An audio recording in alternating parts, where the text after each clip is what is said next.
Jefferson wrote, "If a nation expects to be ignorant and free in a state of civilization, it expects what never was and never will be."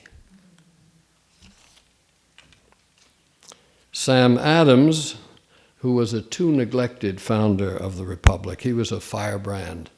Not John Quincy and not John Adams, a cousin who was a wild man earlier than they, wrote that democracy flourishes as long as education is extended to the masses.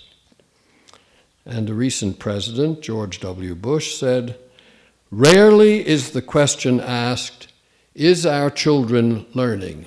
The stories, the rich plethora of stories, the hundreds of varieties of stories of the myths as being fundamental to an imaginative education. And he says, the head that holds many stories becomes a small, early Greece.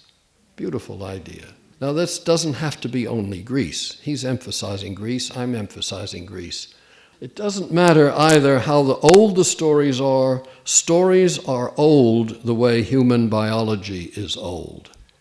That's a very important idea, because we like to think the body is conditioned by its genetics and its patterns and so on. What about the stories being as old as biology is old?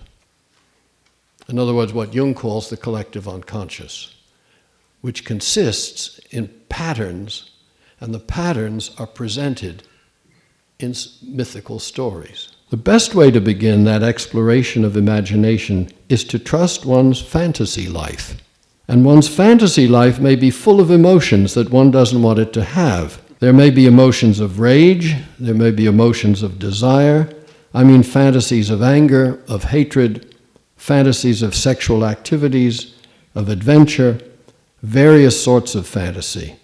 They can be the seeds of one's imaginative life as dreams are. And it's very important for the teacher to allow these things to occur, to feel them, to experience them, even to record them, so that she or he feels comfortable with the strangeness of the imaginative world, with the gods and the demons and the animals and the jungles and the territories that are the source of one's imaginative life. Unless the teacher's comfortable with that, he or she will censor and repress or suppress the imaginative life of the pupil. It seems to me that everyone can be retread. We can all get a retread.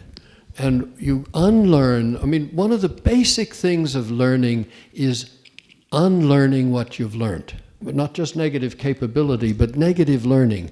Learning against what you've learned. You have to learn the stuff, and then you see through it and you unlearn it. So you get all that training, you get your certificate, you get your degree and all that, what you're talking about. Then you're, acknowledged as a professional teacher. And then you unlearn that. And that's what they called counter-education in the Renaissance. Ficino called that counter-education. You learn it twice. You learn the subject. This is true for subjects as well, material. You learn it the way it's taught, and then you move through that to another level. And that's the important thing. That keeps education being subversive.